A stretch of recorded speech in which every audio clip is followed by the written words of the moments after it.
guys. Go on. Welcome back to another episode of the Panic Room podcast. You're with your girl Zara and Georgia. I like doing that. Yeah, I know you do. I know. It's like 3 weeks in a row now at this point. Yeah, no. Did you get really excited to do it as well? Mm-hmm. How's life? Girl, you see me zoning out before we started here. Yeah, nah. It's that time. It's the anxiety. I don't know. I think I know what it is, but it's just, it's a lot. Yeah. We were having this conversation about your body telling you when something's wrong before you know that something's wrong. Yeah. And it's all very confusing. Yeah. You're trying to figure out what's going on, and then we have the our essays and all these things like coming as well, which is fun. It's great. This is fantastic. Whole business report. I've never done before. No one's ever done before. Yeah. You know what I don't understand about unis? No, I do get it, but them changing topics or changing like how they schedule the module. Yeah. Or even creating new modules for the fun of it. I'm in the business one that we're in. Like, yeah. They said they'd never done it before. Yeah. I'm in a different module, sociological one. They've never done it before. And even like the assessment part of it doesn't make sense. So they want us to do a group essay and an individual essay. Do both on the same day, but taking inspiration from your individual essay into the group essay. Yeah, no. But you haven't got feedback on the first one to do the second one. I don't. It's week 8 and I haven't learnt a thing. I'm sitting. Shit. No. I'm sitting in that freaking classroom, looking at the board and not understanding my lecturer at all. No, that's scary. Yeah, no. God knows what I'm going to do. I'm tired. I'm drained. Yeah, drained isn't half of it. I was on the phone to my grandpa and I was explaining that there's people who have like loads of assignments due all on the same days and things like that, like 8,000 word essays due on the same day as like a 1,400 essay, and then all these things, and they've just put all of our essays in the final week. And just like, I don't know why you would do that to anyone. No, ever. Last week, I wouldn't wish that on my enemy. I wouldn't. I actually wouldn't. No, last week, my housemate, right, or flatmate, he, on the Friday, he had a 3,000 word assignment due. Tell me when it was Thursday, 4 p.m, he had only started like 10 words. Wait, what? Yeah. 10 words? Yeah, you heard correctly. And it was the title. It was the title. So they already gives him. Yeah, no. And I was like, it doesn't count, right? It's like, what? I was like, you've been here for 3 years. And you don't know. The title doesn't count. The title and the references, they are not part of the word count. No. I was like, no, it doesn't count. He's like, oh, fuck. He stayed up all night to do it. He submitted it on time. Me, I would have clocked out. No, I've been there. That was me the whole of first year. I can't. I'm not going to lie to you. No, but I had all my references. Yeah. And I had all my readings done. I just hadn't started, typing. Like, we have a teacher that says the hardest thing to do is start writing. Yeah, so she's just like, just start it. Yeah, just start writing gibberish. Yeah, no. Yeah, but that's my problem. That was always my problem. I'd have all the research done, and it's like I just cannot start. And I feel like the way that an introduction has to come first, but writing your introduction first is the hardest thing ever. You know what? For the first time in ages, I've done it back to front. So for my consumption, for the module that I did for the essay, I did the main body, and then I did my introduction, and then my conclusion. And it was actually helped. Yeah. Because you get in flow of writing about what it is first, and then saying this is what I'm going to talk about. And then because you also have no idea what you're going to talk about when you're going to talk about it. Oh my god! But then the thing is, it's like once you've wrote out your main or typed up your main, you then know what to say for your introduction because you just basically list what you're going to talk about, and you've already done it. Yes. And then just with your conclusion, give it overall. Yeah. But I think that's the harder part of all life, to be honest. Like, just starting things. Like, even the other day, we was watching this woman, Mel Robbins. Robbins? Yeah, Robinson. Something like that. Mel. Cool Mel. Her name's Mel. And she has this thing called, the 5-second rule. And so she was talking about, because you mentioned it to me, and then I was here, and then for some reason it popped up on my timeline on YouTube, so we just started watching it.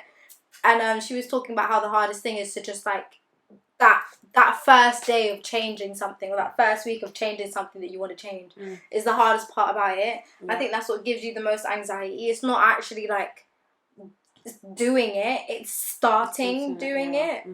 Because once you get in a routine, things are easy. Like once you start the essay, you start like you can just continue. Exactly. But it's that first day where it's just like, I have no idea how to even begin this thing, and I don't know how to get anywhere.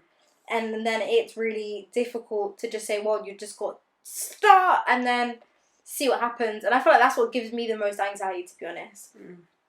I overthink what you're saying. No, starting something. Oh yeah, if it's gonna go well. Yes. Yeah. But like once it's happening, it's just like it just happens. It starts coming to you. Yeah, it just starts going. You know, I think it's like you fall into this trap of like you can't think. Yeah. You don't know what you're gonna write. Yeah, you have no clue. It's like a self-sabotage and the anxiety. Yeah. All at once. Yeah. You know. It is very, very annoying. But we wanted to talk about women, femininity, and hair. Specifically body hair. Not so much like your head hair, but body hair. Or do we want to do both? No, we could do both. Yeah. We could do both because we was talking about, when was this? I don't remember when this was. But you was telling me about going bald. Oh yeah, no, I want to cut my hair. Yeah. So not like bald. No, not like bald. And not anytime soon. Yeah, no. But like literally, like just shave it back. Like have like a side part. You know, like how they do the is it S curl? Waves. The waves, yes, waves. Jesus. Yeah, I want to do that, but I'm blonde. That's what I want to do. Yeah. When I'm like 50. Why are you rolling? I just thought she's gonna do it now. Yeah. No, in the future. No, not now. No.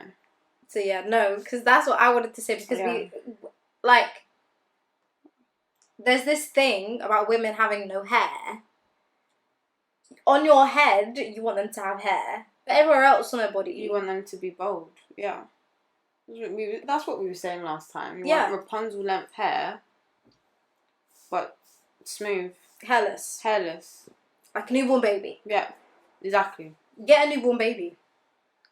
Because this is what mind your business, like. No, but like this is the thing that makes us a woman, so I don't understand how it's not feminine. It's not about... it's Barbie. For Barbie, you don't get hairy Barbies. True. That's true, you know. They should start making hairy Barbies then. Yeah, true. The dolls have like plastic, smooth skin. Yeah. No acne bumps, no nothing. Scars, Yeah. No texture. It's always that kind Not of even a beauty spot. Yeah. Yeah. But it's the same thing with like models. Well, obviously not what modelling is now and where it's going now, but like when we was growing up and the generation before, models had like no imperfections. Like just beautiful skin. Airbrush. But even that we call them imperfections. Yeah. Because we think the nothing default is where default skin should have some sort of like marks on it. You're right, because it's still not an imperfection. That's your like proof that you lived in it. Yeah, but hair still then isn't an imperfection. Like I have to take that word away because it's not an imperfection. Hair can't be an imperfection. Well, the thing is, there's no such thing as perfection, so then equally there can't be an imperfection. Yes, but that whole idea of women, like models having, and dolls and these things having no imperfections, it's not an imperfection.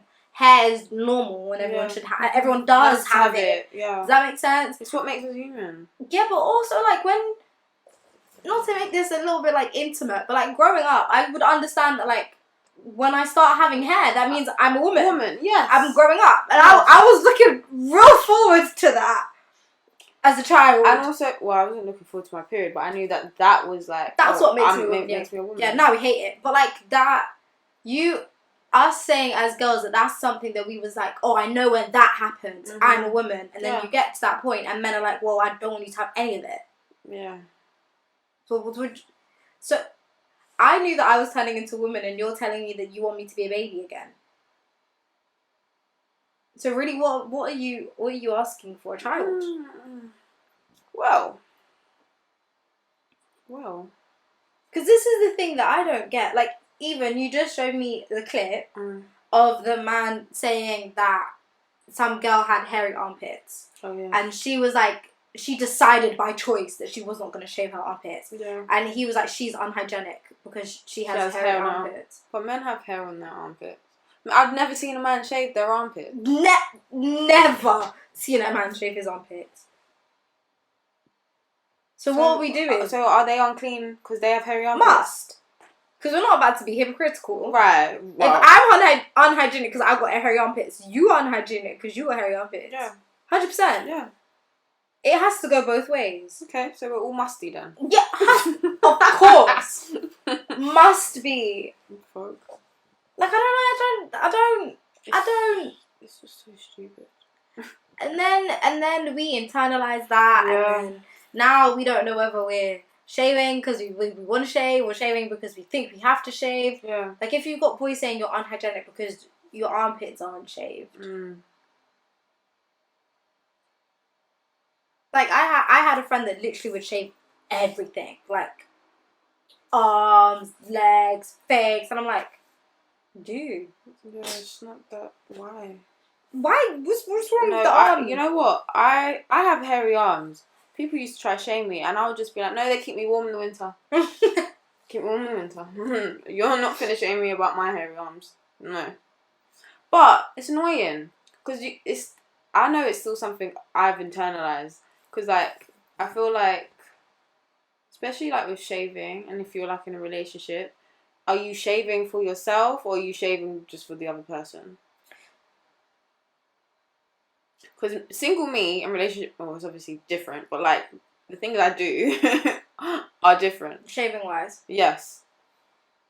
I'll say it on my chest. I used to be like that, not anymore. You don't care anymore. I actually, it's not even that I don't care, I just stopped at one point, and I don't remember the reasoning. Right.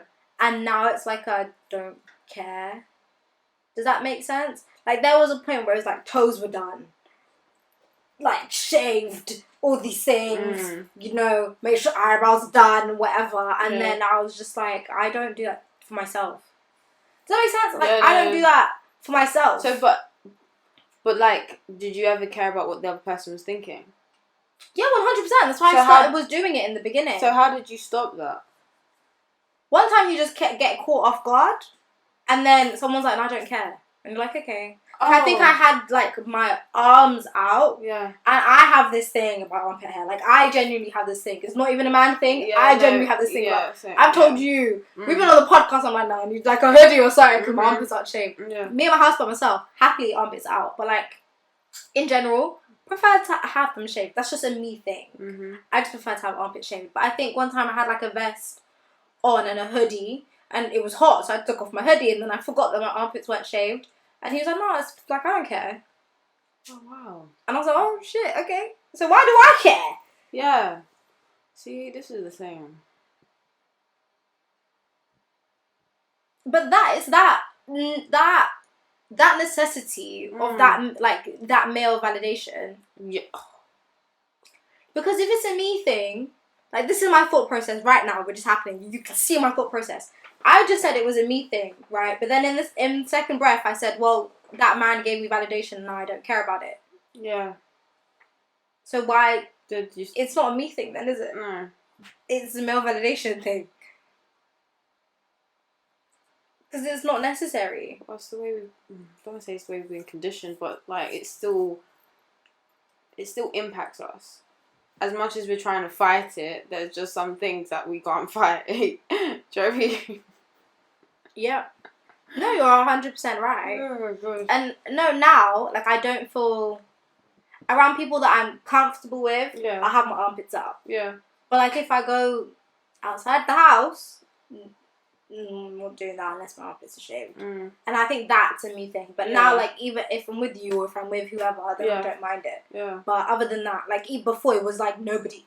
It was like not even the person that I'm closest with, not even my best friend will see my armpit hair. Like, that's how it was. And it's problematic. Because it doesn't stop you from being who you are regardless. Exactly. And like we said, it doesn't make you unhygienic. I was just as fresh with my armpit hair that I am without it. There's people who have no hair on their armpits and stink. Am I lying? No, am I lying? Completely off topic. I saw a TikTok. No, but the thing is, the hair is actually good for you. Okay, the hair keeps It's a barrier. Yeah, it keeps the bacteria away. Right. So why are we anti-hair? I mean, like, this is the thing for me, right? Most men, because I'm not going to say all because I'm not in everyone's house, but you grew up with a mum. Mm-hmm. Mum birthed you. Was your mum just always hairless in your house? Because my mum wasn't. No. She wasn't. So what made boys then go out and then believe that every woman out there is supposed to be hairless? Your mum in your house ain't hairless. Oh, pornography. Yeah, true. True. But then most problems come from that. Yeah, I think a lot of the problems come from that. Because you're expecting a woman to act like that, look like that, be like that. Sound like that. It's like, what did we... That's just not real. It's not real. It's not real. Yeah. And then, yeah, because I'm not going to lie, it's just pervy. At this rate, it's pervy. Yeah, no, it is. It's Because you want us to look like kids. It's paedophilic. Yeah. Like, That's what porn is based on. Not based on, but profits off of, shall I say. yeah. Like the most renowned porn stars and all these things, they look like children. Really? Like really slim women, hairless, petite women. Porn. Money. That's what the type of men want, I'm guessing. I don't know. Like, that's what gets the most views.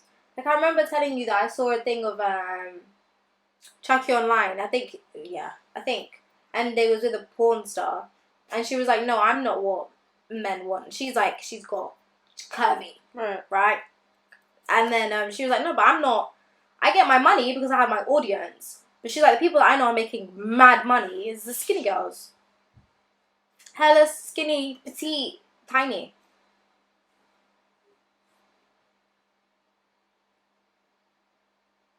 Like, tiny. Yeah, no, like, child tiny. Oh, hell no. Obviously not like a kid. No. But like, they're just really petite women.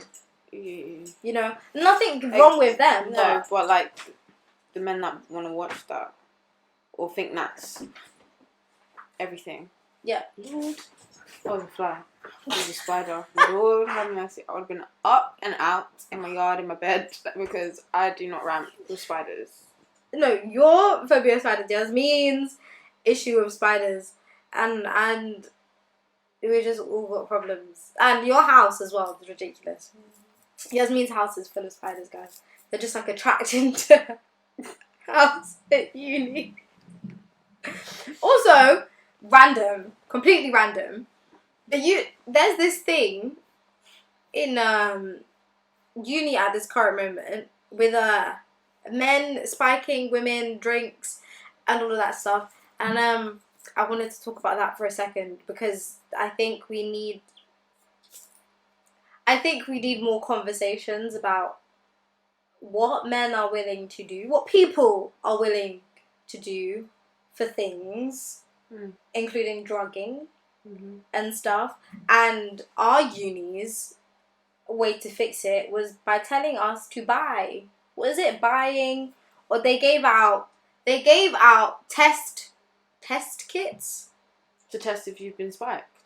to test your drinks. Not through the club, through us. So for example, COVID, right?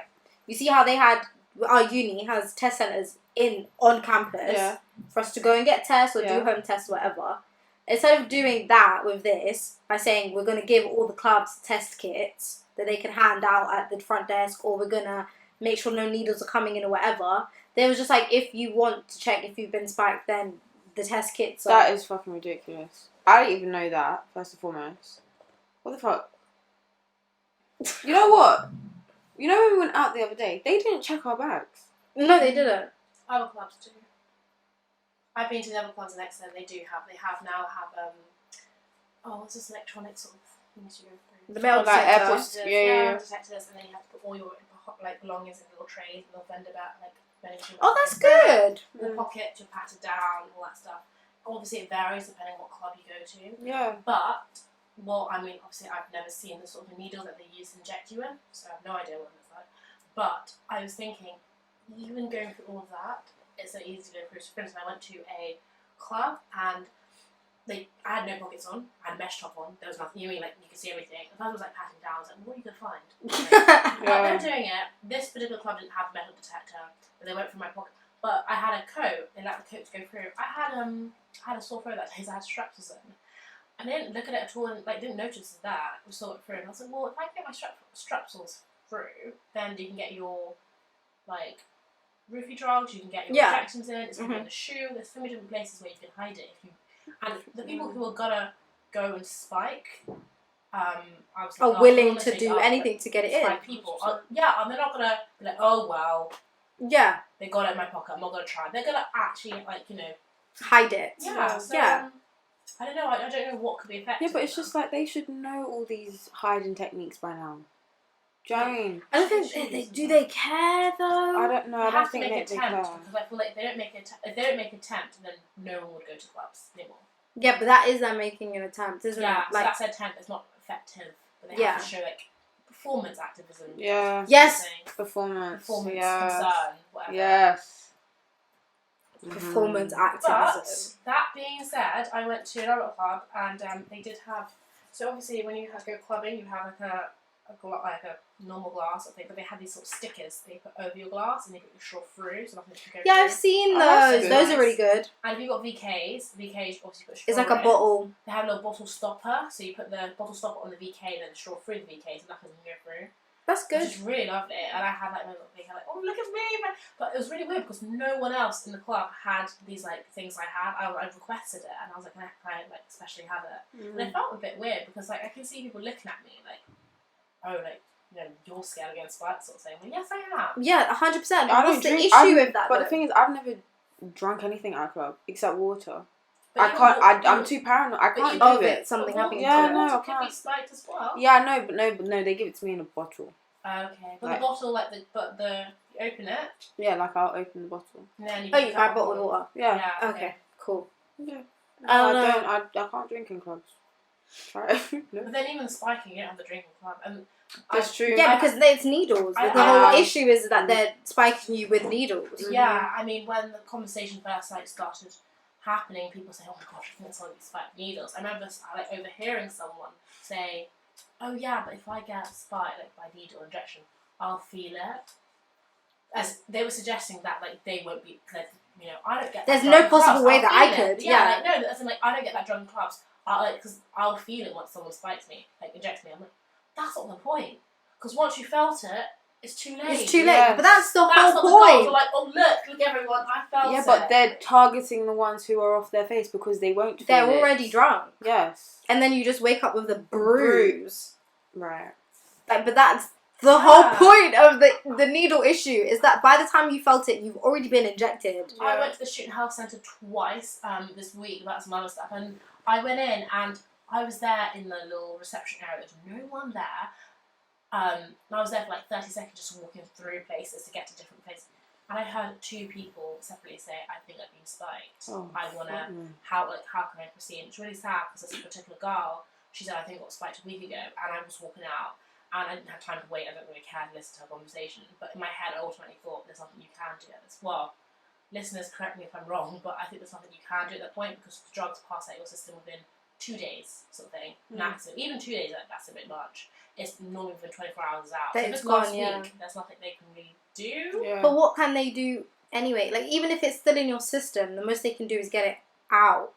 Well, what can they? If they find out you've been spiked, they can be high alert in that particular club. Will the person who spiked you return to that club? Probably not. Yeah. But they can be right. Someone was spiked, and they can look through CCTV that evening and be is there any suspicious activity? And they can follow the girl and be did this happen? Or something? But you know what? Even if the substances, whatever's been injected in you, has surpassed, it's still the fact that you've been spiked. So now it's a psychological thing. Now you're paranoid constantly. Exactly. Yeah, of course. And as you would be. And and the thing is that even if you weren't, everyone now knows that it's happened, and we're like, I haven't been, but I'm paranoid about it. Yeah. Just as much as the person who probably has been is paranoid about it. But that's the issue, is that these clubs, or even that, like, you knowing that you have to ask for something that everyone should have on their drinks.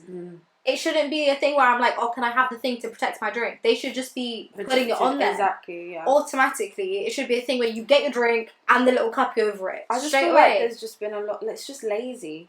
Like, there's not caring, and then they're just lazy with it. I think the university just...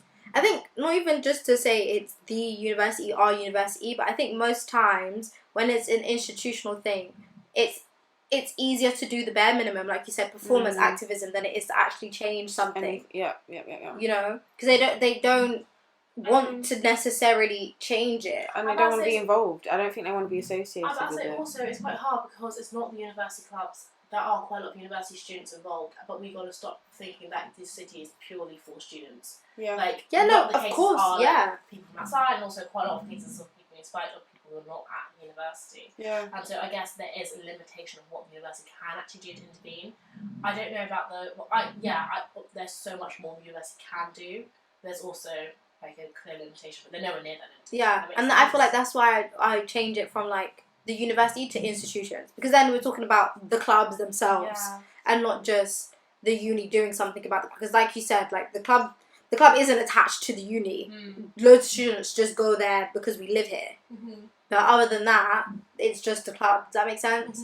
But like it's also their responsibility to know that people aren't getting injured and hurt and spiked in their premises. Like, that's the whole thing. And at the end of the day, everyone just wants for profit. Like, they just want money, and that's the only thing. And there's not like... And the thing is with students, which makes me laugh, is like, we're so ready to do something for a week. God forbid we actually, like, do something for a long period of time. Oh, no. Like, what did we do? We was the day... Well, not we, but there's like, oh, we're boycotting clubs because COVID rates had gone up, right?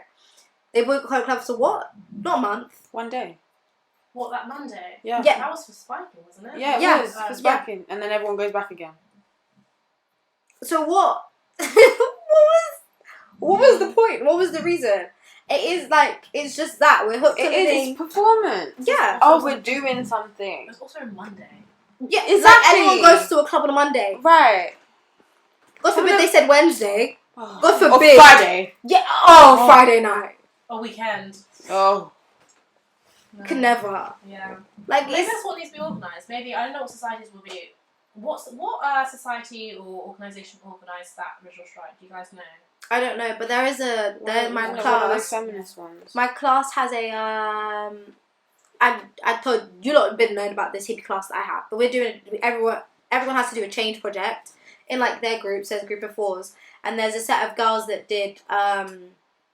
it was Safe Night Out.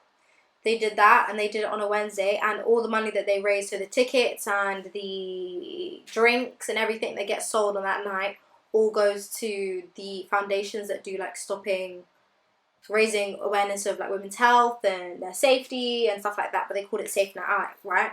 And so she was like, when we was doing that, like, they put all the things around, whatever, and it was happening on a Wednesday, and it was in Unit 1, and she's like, we sold about 150 tickets. So how many people go to Unit 1 on a Wednesday? You sold 150 tickets. On a normal Wednesday, Unit 1 is packed. Socials. What? But like, so on a normal Wednesday, right? Yeah. This club is full. Yeah. On Wednesdays is when everyone does their socials in Exeter. Like, all the societies will have their socials, and they'll go clubbing afterwards and do whatever. Yeah. So Wednesdays is usually when the clubs are mostly full, other than like a Friday and weekends. Yeah. And so they was doing a Safe Night Out, which means that all the money that comes from that event goes to good foundations. Yeah. But that's the night when people decide they weren't going to buy a ticket. Wow. What, So it's like, Unit 1 on a Wednesday? yeah, on a Wednesday. Well, why would you get Unit 1 on a Wednesday? No one's at Unit 1. Everyone's on TP. But everyone goes from The sports TP to societies. Unit 1. No, it's Most people that I know go from They- TP to Unit Oh, 1. the people I don't think there's a sports society on a Wednesday, although that has also been cancelled.